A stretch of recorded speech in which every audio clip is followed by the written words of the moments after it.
Bonjour et bienvenue aux éco-conférences. Le 27 novembre prochain sera organisée les rencontres de l'industrie compétitive. Et pour découvrir le menu de cette manifestation, je reçois aujourd'hui 3 invités. Tout d'abord à ma gauche, Frédéric Coirier, bonjour. Bonjour. Vous êtes le président du directoire de Poujoula et vous représentez également la SMEP ETI. Pierre Gattaz, à vos côtés, bonjour. Bonjour. Président du GFI. Et puis à ma droite, Laurent Bigorgne, bonjour. Bonjour. Directeur général de l'Institut Montaigne. On va commencer par vous. Vous serez observateur lors de cette journée. À quoi est-ce que vous attendez durant ces débats ? Écoutez, je crois que j'attends, comme tous les chefs d'entreprise, tous ceux qui regardent la situation économique de notre pays avec sérieux, qu'on sorte d'une triple crise. Crise, premièrement, du marché de l'emploi, avec des niveaux de chômage jamais atteints dans l'histoire récente de notre pays. Crise ensuite de la compétitivité de notre pays, c'est-à-dire que la situation de nos parts de marché hors de l'Europe et dans l'Europe est dans une situation catastrophique, avec une dégradation, là aussi, inconnue depuis 10 ans. Troisième crise, enfin, c'est de nos finances publiques. On est arrivé à un niveau d'intoxication par la dépense publique qui est considérable, puisque c'est aujourd'hui 56% de la richesse nationale, la dépense publique. Et on a vu, ces dernières semaines, à un niveau, par conséquence, de fiscalité, d'imposition, qui là aussi, avec 46 points ou un peu plus de la richesse nationale, constitue un prélèvement qu'on n'avait jamais connu par le passé. Et je crois que cette triple crise-là, elle est à la fois une menace pour nos enfants, pour l'avenir du pays. Elle est en même temps, je crois, une barre au front pour tous ceux qui croient à la capacité de ce pays de s'en sortir, de se relever.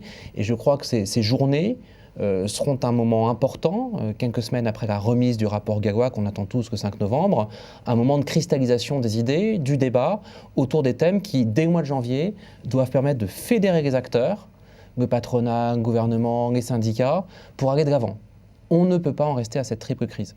Et sur le débat, est-ce qu'il faut un choc de compétitivité, est-ce qu'il faut une trajectoire de compétitivité ? Moi, j'aimerais aussi que ce soit une journée où on fera la synthèse. Il faut les deux. Alors justement, parmi la trilogie, parmi les problèmes évoqués par Laurent, quels sont ceux qui vous tiennent le plus à cœur ? Quels sont les thèmes auxquels vous vous préparez pendant cette journée ? Nous, ce qui importe, c'est que le diagnostic soit bien fait, de manière à avoir une trajectoire, parce qu'il ne s'agit pas de tout vouloir régler tout de suite. Ce n'est pas possible. L'État des finances publiques, l'État généralement, ne peut pas traiter tous les sujets. Il y a des sujets de très court terme. Très clairement, dans l'industrie aujourd'hui, puisque je suis industriel, on a de vraies difficultés au regard de nos compétiteurs internationaux. Avec une fiscalité, des prélèvements sociaux qui sont aujourd'hui complètement centralisés sur le travail, alors que la plupart de nos collègues étrangers ont réparti ça différemment, de manière à ce que ça pèse aussi bien sur l'import que sur la production nationale. Est-ce qu'il faudrait que, par exemple, en Europe, ne serait-ce qu'en Europe, on ait un système plus homogène ? Déjà, il faudrait que la France ne s'isole pas de son côté en disant je vais faire mon organisation et je me coupe du reste de l'Europe. L'Europe, elle a fait ce choix aujourd'hui. Les charges patronales, notamment, sont beaucoup plus basses dans la plupart des pays européens, que ce soit le Danemark, que ce soit l'Allemagne, que ce soit l'Angleterre. L'Allemagne qui n'est pas un pays mal géré avec une protection sociale catastrophique, au contraire. Ils ont fait ce choix-là. Il faut que la France se rallie à ce qui se passe partout, sinon on va se retrouver de plus en plus isolé. C'est très important ce que dit Frédéric, parce que si on regarde les charges sociales, on constate exactement ce qu'il constate. On constate aussi que notre taux de TVA commence à être très bas par rapport à un certain nombre de pays du nord de l'Europe, c'est-à-dire des pays sociodémocrates, où l'État a une place importante, où la protection sociale est de grande qualité. Ça veut dire qu'on a de la marge. On peut jouer effectivement sur un certain nombre de leviers. La moyenne est de 21% sur la TVA européenne par rapport à 19,6 aujourd'hui en France. Et il y a des pays qui vont jusqu'à 23, 25, donc on est très en deçà en France. Vous, Pierre, vous interviendrez sur le thème favoriser l'esprit d'innovation. Quelles sont les idées que vous comptez apporter ? Et je crois que l'urgence d'abord, c'est la compétitivité. Donc on espère bien que cette journée permettra de donner encore de la pédagogie, des arguments. Le rapport Gallois, ce sera le 31e rapport depuis 10 ans sur la compétitivité. Il y a le coût du travail qui est un vrai problème parce que les marges des entreprises en France, c'est 27%, la valeur ajoutée sur le chiffre d'affaires, à comparer avec les 37% de la moyenne européenne. Il y a un vrai problème de pressurisation de nos marges qui fait que les entreprises que nous sommes avons des problèmes pour investir, pour innover, pour embaucher en France. Ça, je pense que le rapport Gallois, ce qu'on demande, c'est qu'il soit exécuté. Après tout le débat qu'il y a eu, je crois que ce sont des très bons débats, mais c'est quelque chose qu'on connaît depuis des années. Ensuite, vous avez la compétitivité hors coût. Ça, c'est très important, mais c'est une trajectoire. Mais pour lancer la trajectoire de compétitivité, il faut une impulsion au départ. Le rapport Gallois, c'est l'impulsion, c'est le choc qu'on demande. Et la trajectoire, c'est en effet travailler sur l'innovation, sur les filières du futur, sur la qualité, sur le Made in France, sur le premium. Vous parlez tous beaucoup du rapport Gallois. Finalement, on commence à en connaître le contenu. Est-ce que lorsqu'il sera publié, ça ne va pas faire l'effet d'un pétard mouillé ? Je crois que ce qui est important, et justement ce type de conférence est très important, parce qu'il faut absolument réaligner le monde politique avec le monde économique. Vous savez, nous sommes dans un environnement mondial, de l'économie mondiale. Nous nous battons tous les jours pour créer des usines en France, pour garder nos emplois en France, et dans un univers où nous devons exporter.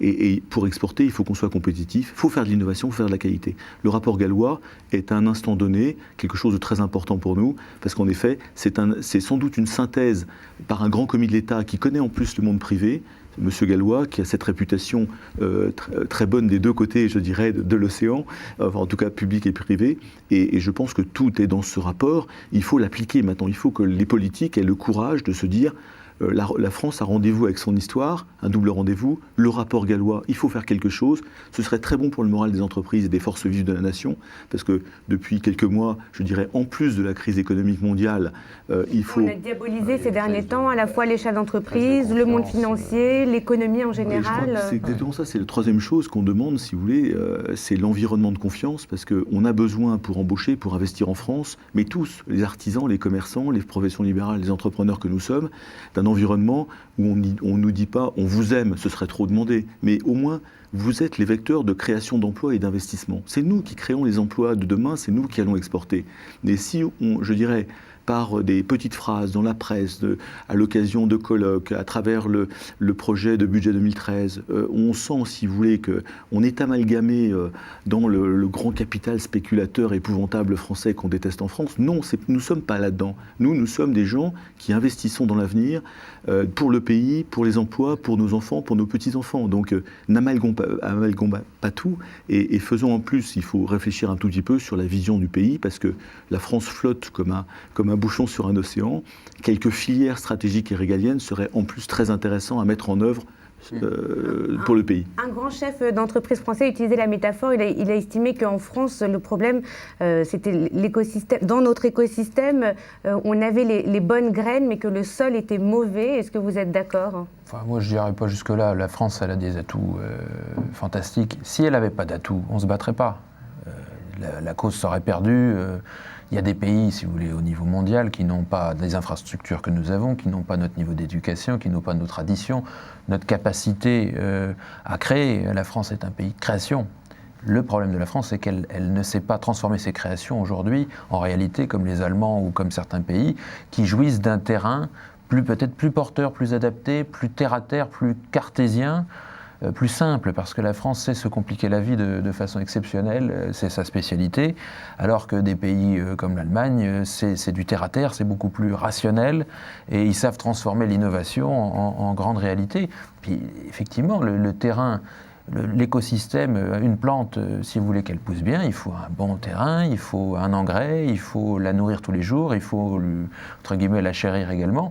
C'est pareil, une entreprise. Si tous les acteurs publics considère que l'entreprise est encore un lieu d'exploitation des masses, je veux dire, c'est évident qu'on n'arrivera pas à développer les entreprises en France. On a perdu beaucoup d'aura en Europe notamment. Est-ce que vous pensez qu'on pourrait réussir à rattraper notamment l'écart avec l'Allemagne ?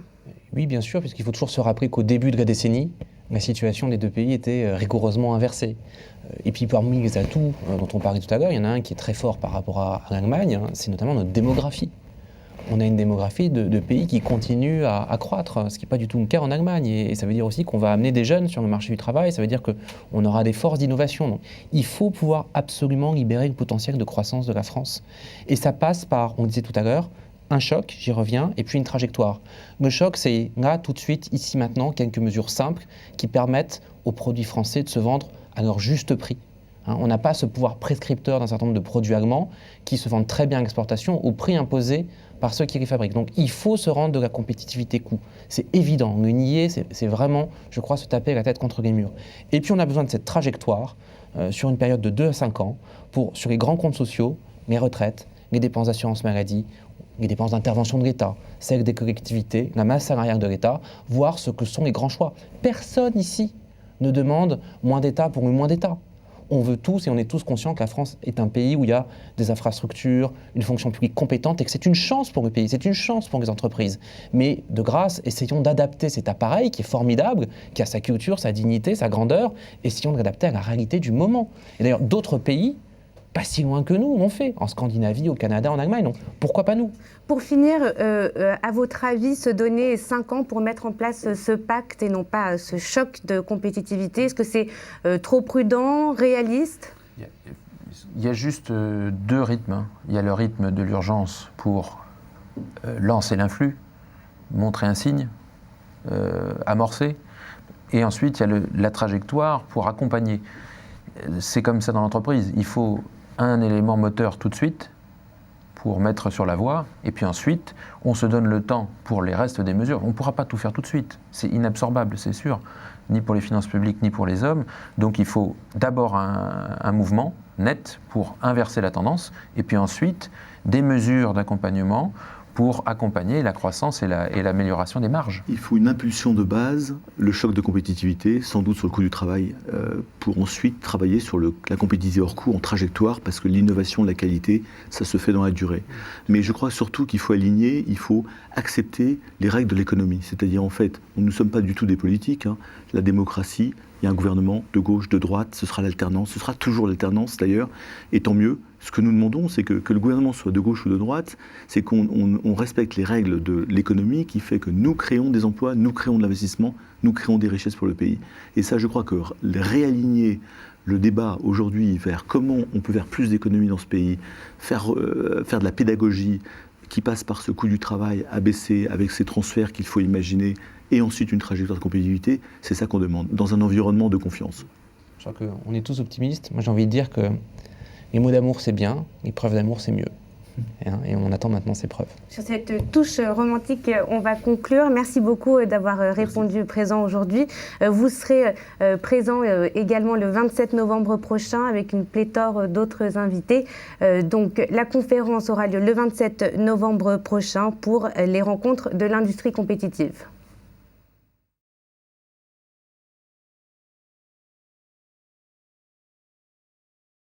L'indécision ne mène nulle part. Les Échos, place aux décisions.